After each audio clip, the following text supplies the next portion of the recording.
Hello, my name is Robert Tickner. I'm an ambassador for ICAN, the campaign that's working so hard to get Australia to sign and ratify the nuclear ban treaty. It's September of 2021, and today it's my pleasure to talk to Barry Jones, who most Australians know literally as one of our living treasures. I'm not going to read out his long resume because I think that most Australians have a pretty good idea of the enormous achievements that Barry's been responsible for in his lifetime, and some of those will come out in the course of our discussion today. But what I do want to say is that there's another dimension of Barry Jones that's germane to this discussion that we're going to have today, and I want to put my perception and my belief about this characteristic of Barry that is sometimes not always seen by the public to the extent that it should be. For me, one of Barry's great qualities is his personal humanity. His love of people, I think, has been a driver in his life. All his life, he's been working for the common good, to try and build a better world, and he has an absolute profound love of people. He's loved by Australians, I think it's true to say, although that might embarrass him, but he also gives a lot of love back to people. He engages with people in the street and, of course, around the world that he's very much a part of. He's been someone who's been thinking about nuclear weapons for a very long time. And he's twice been the national president of the Australian Labor Party. And I suppose that the things he has to say are important messages for the wider Australian community, but they also have particular resonance in the Australian Labor Party, which has important decisions to make in relation to this nuclear ban treaty should Labor win government. So Barry, great to see you today. I'd like to start off, if I could, by asking you if you can remember how old you were when you first started to think and be concerned about the threat of nuclear weapons. And the second part of it is, how long did it take you before you got politically active on the issue? Well, I became very interested in the subject when I was 12, going on for 13. I'm a bit of a geriatric marvel. I'll be 89 next month. And I remember, if you think of the factors that really shaped me, the first one, of course, is my memory of the Depression, which I can just remember. Then my memories, I've got quite vivid memories of World War II. And then I remember very vividly the day that of the dropping of the first atomic bomb. Because I had a great friend, an American, who was living in Melbourne, and we were both fascinated with science and where science could go, for good or for evil. And I remember from that very day that we both determined at the age of going on for 13 that the world was never going to be the same again, and that if we were going to be useful citizens, it would be to engage ourselves in trying to resolve the problems, but also the opportunities that came up with the use of atomic power, because at one stage there was a kind of illusion to say, well, you'll have power will be provided at virtually no cost and there'll be no danger, no side effects, because they didn't think of fallout. And then later on, there are other factors too that shaped. One was the assassination of Gandhi, which had a profound impact on me. And then the final thing, if I just drag it in, was really an encounter with Bertrand Russell in Melbourne. And Russell said something, I mean, he didn't say it uniquely in Melbourne, he said it all over the world, where he said that there are three passions, simple but overwhelmingly strong, have governed my life: the longing for love, the search for knowledge, and unbearable pity for the suffering of mankind. And those three factors, I think, have driven me in politics, not with the not with enormous success always, but I've been committed to ideas. And I think ICAN is one of those great ideas. I envy you the fact that you're an ambassador for ICAN. I'd like to do something with and for ICAN if I could. Wonderful, wonderful.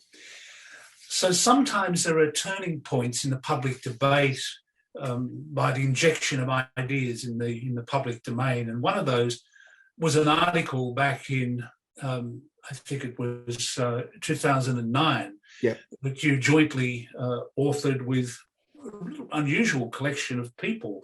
Malcolm Fraser, two former heads of the Australian Army, Peter Gratian and John Sanderson, Tilman Ruff from ICAN, and of course your dear friend Gus Nossel.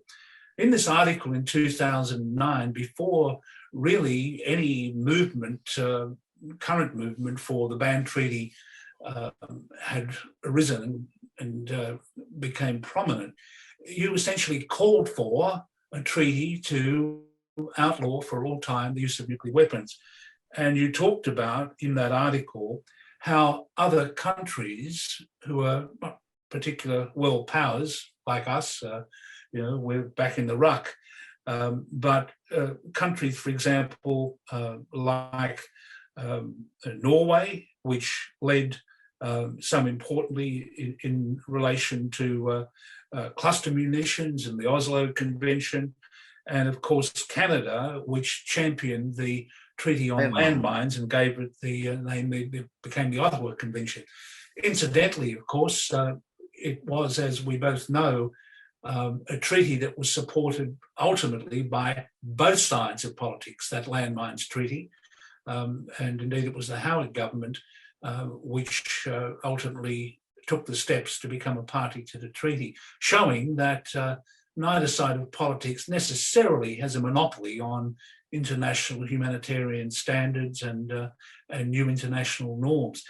But my question really is, I guess you were enormously proud of the fact when in 2017 that treaty went through the UN convention would process the treaty committee that was formed. And of course, then 1 year later, in 2018, the Australian Labor Party adopted a policy in support of signing and ratifying that treaty, incidentally moved by Anthony Albanese. Yeah. You were there, I guess, at that event? 2018, no, I'm sorry, I wasn't. But how did you feel about it? What was your response? I was delighted about that. But to be frank, my concern is that in some ways, I think at the moment, the party is very anxious about the fear that it'll get wedged on what is seen as national security issues, and in particular, wedged on the issue that will see a difference widening up between ourselves and the United States. So the result is that although New Zealand, say, is a signatory to the treaty and is prepared to go all the way, even though it's still a member of ANZUS, the ANZUS treaty, to the extent that ANZUS means anything, we don't take that kind of courageous or indeed humanitarian view. And the Labor Party is very, very anxious to say, well, we don't want to face an election next year, which is essentially centered on national security and will be seen to our disadvantage if we're seen as offending one of our great and powerful allies. So the result is that you'd have to say that while the Labor Party will go along with it, I'd like to see them taking a stronger view, because I'd like to see getting back to the idea that we really do debate great issues. We don't debate great issues. The whole question, say, of climate change has been, the whole debate has been conducted at a deplorable level. I mean, it's really at a primary school level. In fact, it would be a disgrace if you had a debate as bad as that as a primary school. But you're absolutely right to say that Australia is in a position to take something like the role that Canada and Norway took on cluster mines and on land cluster munitions. What am I saying? Cluster munitions and landmines. And this, if you go back, actually, it's worth thinking, Australia played a very important role in the adoption of the Convention Against Genocide. If you go back, Raphael Lemkin put up the idea, and it was Dr. Everett, somebody who comes in with a lot of criticism over a lot of issues sometimes, but Everett, in fact, took up the issue, pushed it, and I think Australia deserves the credit for having pushed that very innovative thing, which actually was adopted before the International Convention on Human Rights, the day before, in fact. So I mean, we can take a leading role, and we should. Okay, can I just ask you about the signature and ratification of the treaty in the ANZUS alliance, because clearly the resolution that the ALP adopted recognises it is possible to be part of ANZUS, to have a continuing close relationship with the United States of America. And people have different views about whether we should or not, of course, in this country. But the party policy that was adopted makes it clear that you can have both sign and ratify the treaty and be a good friend to the United States. Do you have any view about how Labor in government would be able to negotiate that? Well, I think that's where New Zealand is the obvious model. I mean, New Zealand, and curiously, in New Zealand, it's bipartisan. You see that they don't play games with wedging on issues like national security. One of the things you have to say about the National Party in New Zealand is that they're much more mature about that.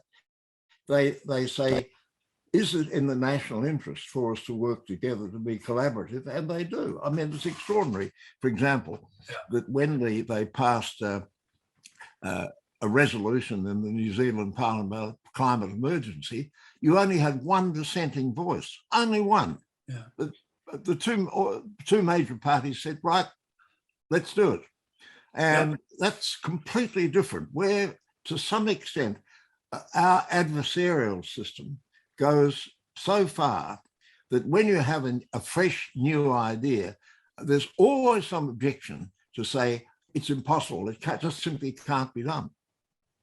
I think that's a really important point to make, and I think it reminds us, how important it was that Malcolm Fraser, before he died, was prepared to reach across the aisle. Even with the mutual nemesis of Gough and Malcolm working together. That's absolutely right. Now, I have to say I played some sort of role in that, partly because Malcolm invited me to be part of CARE Australia. Mm-hmm. And I was on the CARE Australia board really for the best part of 20 years. I was stayed on after Malcolm left. But it meant that we worked very closely on a whole number of humanitarian issues, particularly on refugees, where he was really very good. And the result is that more and more, Malcolm used to say often, he said, as long as you stay in your party, he said, I'm actually to the left of you on a whole number of issues. And that wasn't quite right, but I can understand the way he was going.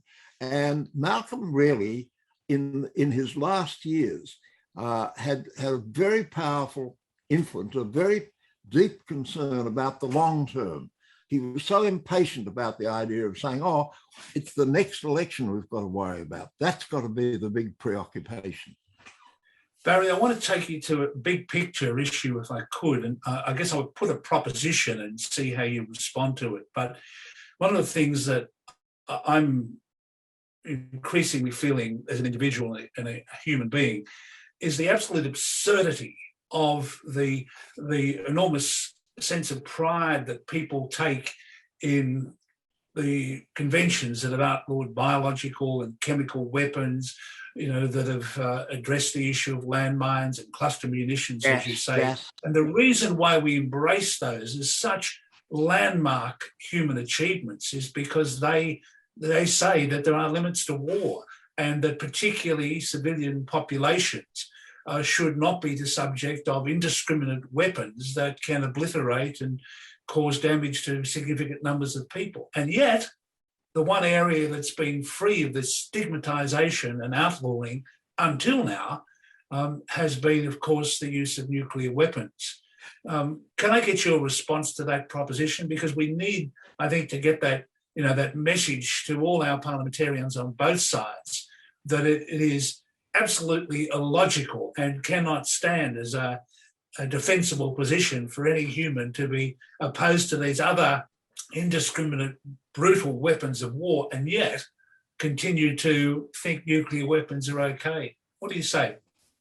It's one of the great paradoxes, and I can only express it this way, I think, that if you reflect that in that period from 1945 until the present, a period of 76 years, by sheer dumb luck, we've never had a nuclear war. And in fact, that what they used to call the MAD doctrine, and it was MAD at every level, but the mutually assured destruction, to say it meant that you had people who were able to sit down and say, look, we've got this power that can annihilate you, so have we.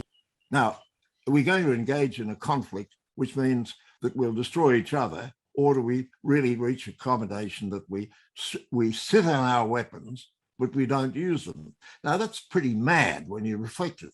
But in fact, and as Gareth Evans points out, Gareth wrote a splendid thing for a speech that he was to deliver in Newcastle, and because of COVID, he didn't. But his estimate is that you've got 13,000 nuclear weapons in the world, 16,000, of which the largest number is actually in Russia, the second largest in the United States.